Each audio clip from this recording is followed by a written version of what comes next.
Donald Trump is a very dumb man. He has the vocabulary of a second grader. No offense to the second graders out there. He had someone take his SATs for him. He doesn't understand how our government works, how tariffs work, how really anything works. And so it's no surprise that such a stupid person would want to attack the Department of Education, which is what Donald Trump now seems to have his sights completely set on. An illegal action to unilaterally get rid of the agency based on the authority of the president, who doesn't have that authority. But thank God, Democrats are stepping up, and it's not just Democrats in Congress, Democrats across the country, and one of our favorites, an educator himself in Tim Walz, who dropped the hammer on this plan from Donald Trump in both a legal and public way that we are going to check out. But before we do, if I could quickly ask you to leave a like on this video, and if you haven't already, and you enjoy our channel, to hit that subscribe button. It goes a long way, and it really does mean a lot to me. And before, of course, we can get into Tim Walz, we have to hear, unfortunately, from Donald Trump his attacks on the Department of Education. Department of Education's, maybe more so than any other place, has a lot of people that can be cut. They're, number one, not showing up to work. Number two, they're not doing a good job. And if you take a look at our education process, and if you look at the charts, because they have numerous charts where they do the top 40, we're at number 37, 38, 39, and 40. And what responsibility do you feel to the civil servants who have now lost their jobs? Many of them worked at the Department of Education during their first term. Sure, I do. I feel very badly, and but many of them don't work at all. Many of them never showed up to work. Many of them never showed up to work, Kelly, and unfortunately, and that's not good. And when we cut, you know, we go, and that's what I had a number of meetings with a lot of people over the last couple of months. There are a few reasons Donald Trump wants to attack the Department of Education. The first, of course, being, like we said at the top, he's a dumb guy. The second, and probably the most important, is because Donald Trump knows that the federal government has so much control in the way that it allocates its budget to different state education systems, that this idea that Donald Trump puts forth, that states or cities or localities should be in charge of their education, is not actually what he wants. This has been the push from Republicans. Tell states to handle their own issues, and then when they don't do what you want, withhold funding, which is what Donald Trump said he would do on any school that requires vaccination or any school that includes DEI in their curriculum or anything like that. That's what this is all about. It is about control through the power of the purse, which Donald Trump does not hold. This isn't a legal action, and it's the reason Tim Walz called him out for it so perfectly right here. To being there for our children and to also understanding the science of learning, being able to have the background necessary to deliver in a way that gets to all students. And our core mission, as we talk about in schools, is to make sure that every child gets the opportunity to learn. It's in our Constitution in Minnesota. It actually goes back to the founding of this country. One of the great achievements we've had is public schools and the ability to recognize not one size fits all for students, and to differentiate on their education makes a huge difference. And that is done in partnership. It is done in partnership with parents. It's done in partnership with local districts. It's done in partnership with the state, and it's done in partnership with our federal partners. But what we're seeing right now is that there's not a desire at the federal level to adhere to both those values and the commitment to getting it done. A budget, as I've always said, is a fiscal document, but is a moral document. And to be able to deliver on these services, the Department of Education is filled with experts who have the ability to be able to target what we need to do and what we've learned over the years to deliver higher quality education. And I'm just going to say, and for the educators in this room, I think they can really feel this. I think for parents, as we see this, the care that goes into us, the differentiated care, if our children have IEPs and how they're delivered and that care that goes into it. The Secretary of Education, Secretary McMahon, was asked yesterday about these cuts and the impact it would have on IDEA and the impact of students. And she replied she didn't know what that was. And if you hear jaws dropping across this for educators, this is the most basic principle of equity and delivering for students in the Individuals with Disability and Education Act. It's been around for 35 years. For those of us in educators, it's the air that we breathe. It goes on and piggybacks to the American with Disabilities Act, but more importantly than that, It allows our children to be the best they can possibly be. It allows the resources and the targeted resources to be in schools. And the Secretary went on to say that they have let go 1,300 of those professionals, people who have spent their lives doing this. We understand this administration does not care about immunologists, does not care about science, does not care about facts, but they're showing this, as she said, she fired the worst and kept the best. And she also then went on to say she's been on the job a week.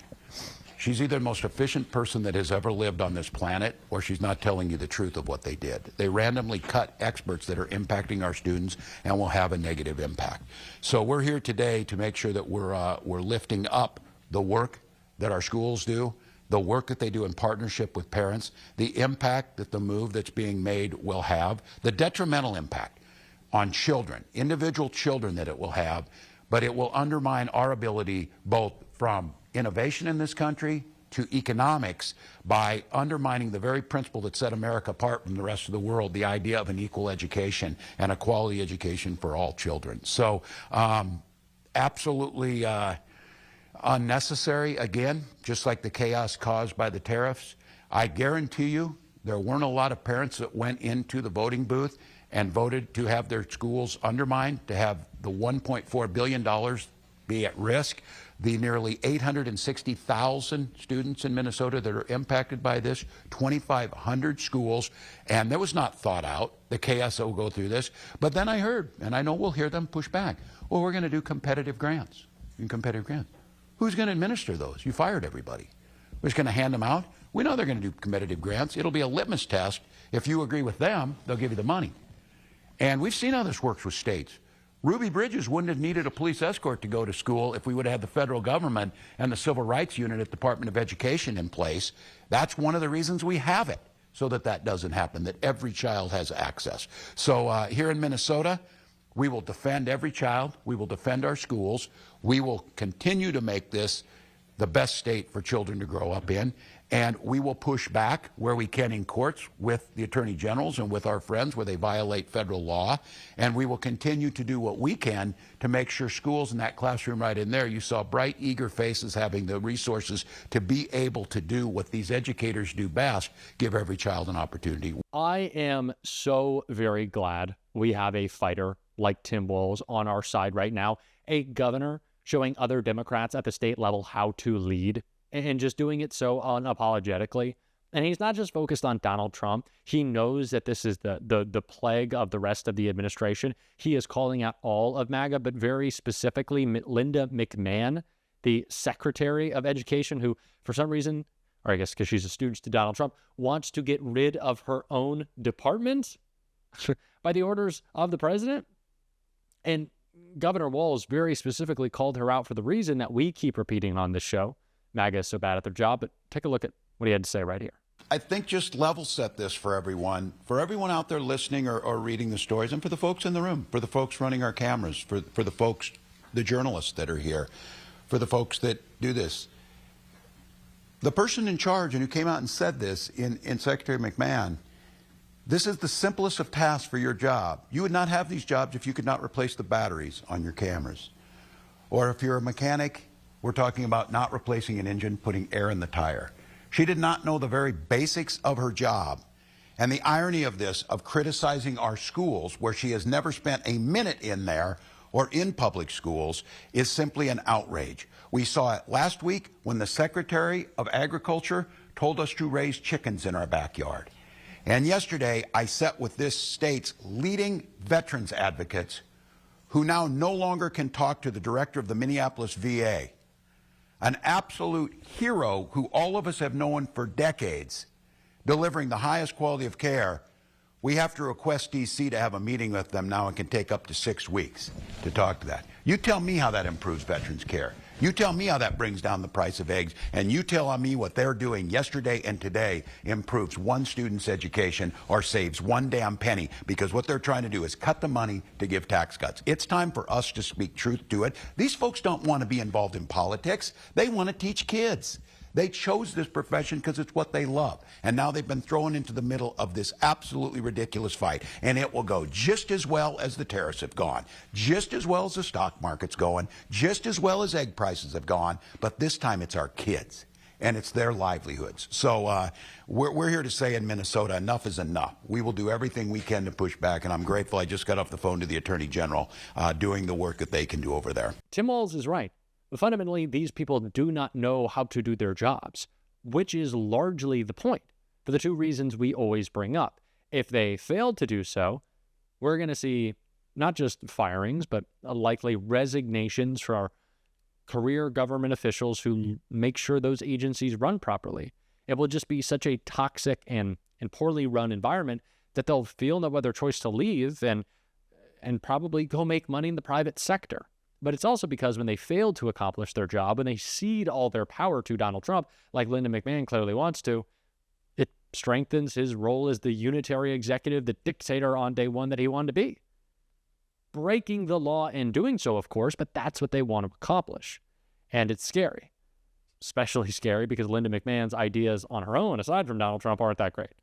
As we heard when Chris Murphy grilled her in her Senate hearing. You're saying that it's a possibility that if a school has a club for Vietnamese American students or black students where they meet after school, that they could be potentially in jeopardy of receiving federal funding? Again, I would like to fully understand what that order is and what those clubs are doing. That's pretty chilling. I think schools all around the country are going to hear that. What about educational programming centered around specific ethnic and racial experiences? My son is in a public school. He takes a class called African American History. If you're running an African American history class, could you perhaps be in violation of this court order, of this executive order? I'm not quite certain, and I'd like to look into it further and get back to you on that. So there's a possibility, you're saying, that public schools that run African American history classes, right? This is a class that has been taught in public schools for decades, could lose federal funding if they continue to teach African American history. No, that's not what I'm saying. I'm saying that I would like to take a look at these programs and fully understand the breadth of the executive order and get back to you on that. I think you're going to have a lot of educators and a lot of principals and administrators scrambling right now. Fun fact, by the way, I don't know if you knew this. It was either the first election, I think it was the first election that Chris Murphy won to the Senate in Connecticut. He actually ran against Linda McMahon. It's a little bit, I don't want to call it chemistry, but maybe some mixed feelings there. Chris Murphy, once again, in that engagement, coming out on top. These people should not be in charge of anything. That doesn't mean that she should have her department shut down. It means that she shouldn't be running it. And it is our job to call this out, much like Tim Walz. It's always good to look up to Tim Walz. And if you want to support that, our mission of calling them out on this show every single day, as always, you can hit that subscribe button. You can leave a like on this video. And if you stuck around to the end, you can drop a blue heart in the comments. Until next time, I'll see you soon.